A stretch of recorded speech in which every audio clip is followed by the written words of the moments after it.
이재명 당대표의 속개 선언으로 더불어민주당 제175차 최고위원회를 속개하겠습니다. 네, 강선우 대표께서 당대표라고 발언하신 것 같아요. 네. 이재명 당대표의 속개 선언으로. 당대표는 여기.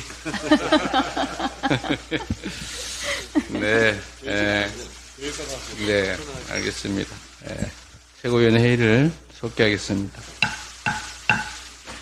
먼저 이재명 당대표의 모두 발언이 있겠습니다.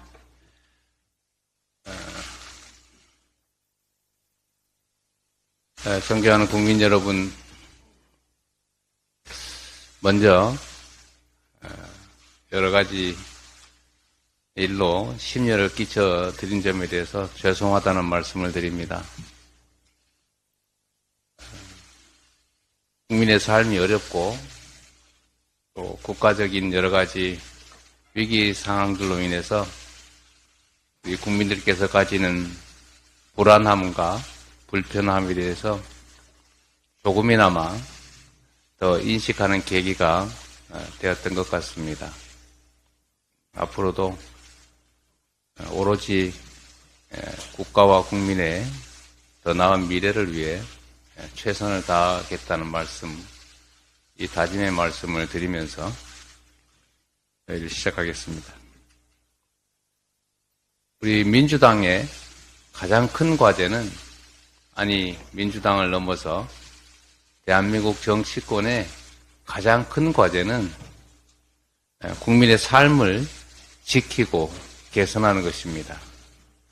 그러나 안타깝게도 정부 여당의 무능함과 무책임함으로 인해서 국민의 삶이, 또 이 나라 경제가, 이 나라의 안보가 위협을 받고 있습니다.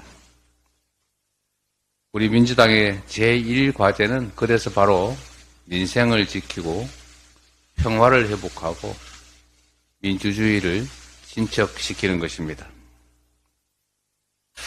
최근에 러시아 우크라이나 전쟁에 이어서 중동까지 전선이 확대되고 있습니다.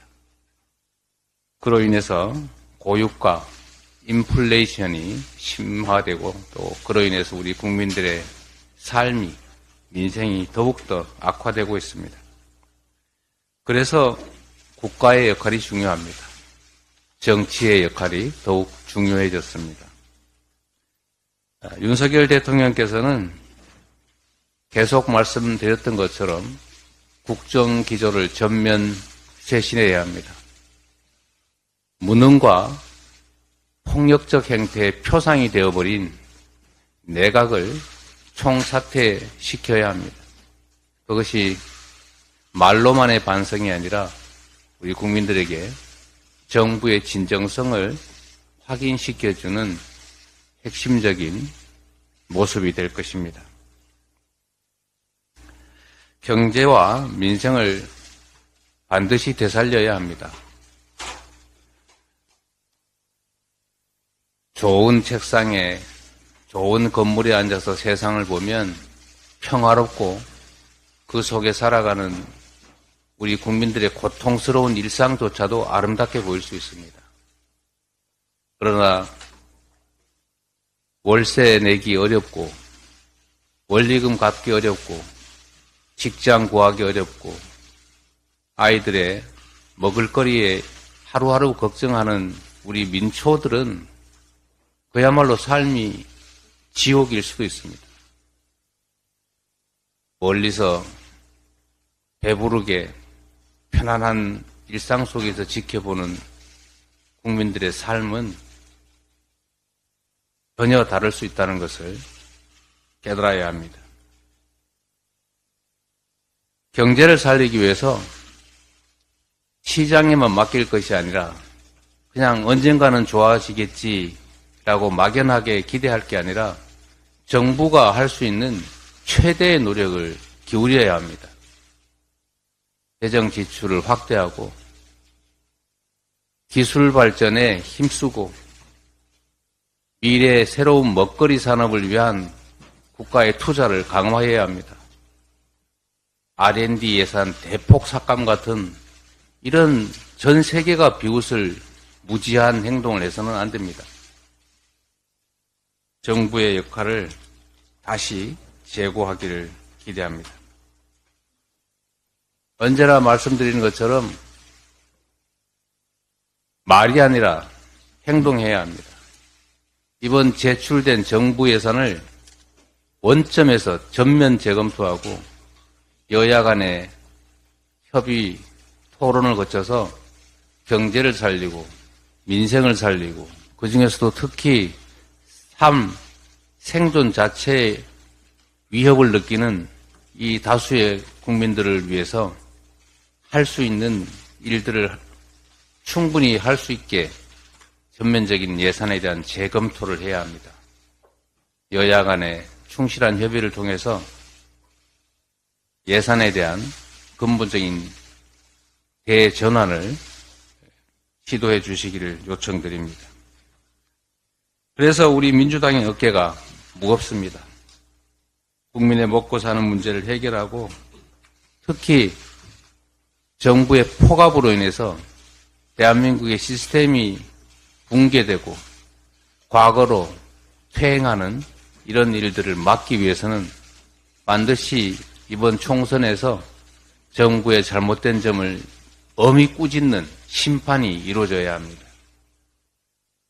그러려면 우리 민주당이 작은 차이를 넘어서서 단결하고 단합해야 합니다. 단결과 단합 위에 국민의 눈높이에 맞는 충분한 혁신을 통해서 국민의 기대에 맞춰 나가야 합니다. 체포동의안 처리 과정의 일로 더 이상 왈가왈부하지 않기를 바랍니다. 국민의 삶이 절박합니다. 그런 문제로 우리의 역량을 소진하고 시간을 보낼 만큼 현실이 녹록지가 않습니다. 정부에 한 가지 칭찬의 말씀을 드리고 싶습니다. 정부가 최근에 의대 정원 확대 추진을 선언했습니다. 이번에야말로 지금까지 했던 것처럼 던졌다가 안 될 것 같으면 슬그머니 철회하고 내가 언제 그랬냐? 내가 그때 한 말은 그런 뜻이 아니다. 이럴 것이 아니고 말을 했으니 반드시 실천하기를 기대합니다. 우리 민주당도 필수의료 확충 그리고 공공의료 확충은 중요한 과제였고 노력했지만 하지 못했던 일인데 이번 정부에서 대통령께서 직접 나서 가지고 이 문제를 해결하겠다고 하니 저희도 협력하고 함께 노력해서 반드시 이 중차대한 문제를 해결해 나가도록 하겠습니다. 윤석열 대통령께서 국민의료권 보장을 위한 계획을 말이 아니라 실천으로 속도감 있게 추진해 주시기를 바라고 또 그렇게 되기를 기대합니다. 우리 민주당도 지금까지 해왔던 것처럼 필수 공공의료 확충에 적극 나서겠습니다. 의대 정원 확대 몇 명으로 할지를 신속하게 계획을 발표해 주시기 바랍니다. 우리 민주당도 필요한 안을 내고 절충해서 신속하게 필요한 법령 정비, 그 다음에 제도 정비에 나서겠습니다. 그런데 한 가지 좀 지적하고 싶은 거는 정부 발표에 알맹이가 빠졌다는 것입니다. 지역의료 확충, 그 다음에 공공의료 확충을 위해서는 의대 정원을 확대하는 것이 필수입니다. 그런데 의대 정원을 몇 명으로 확충하겠다는 얘기가 지금 없습니다. 매년 1000명 증원하겠다고 하는 얘기를 어느 날 언론 보도에서 본 것 같은데 그 숫자가 자꾸 바뀌고 있다가 최근에는 사라졌습니다. 국정은 장난이 아니지 않습니까? 엄중함을 인식하고 신중하게 기획하고 그리고 한번 말했으면 말로 끝날 것이 아니라 반드시 실천해야 합니다. 그게 정책의 권위, 행정의 권위를 확보하는 길입니다. 국민의 생명과 안전을 지키기 위해서 꼭 필요한 필수 의료 확충, 공공의료 확충을 해야 하고 그러기 위해서는 의대 정원 확대가 반드시 필요합니다. 전북에 이미 합의된 공공의대 설립 그리고 지금 의대가 없다는 전남 같은 취약 지역들 거기에 의대 신설 문제도 신속하게 협의하고 결론을 낼 수 있기를 기대합니다. 말이 아니라 실천으로 우리 국민들의 기대에 부응해 주시길 기대하고 빈말이 아니라 실천하는 첫 사례로 어렵지만 국민의 뜻에 부합하고 필요한 일들을 해내는 첫 사례로 또 여야가 힘을 합쳐서 처음으로 함께 성과를 만들어내는 첫 사례로 공공의료 확충, 필수의료 확대, 그리고 핵심 중의 핵심인 의대 정원 확대 문제에 나서 주시기를 기대합니다. 성과로 보답할 수 있기를 기대합니다. 고맙습니다.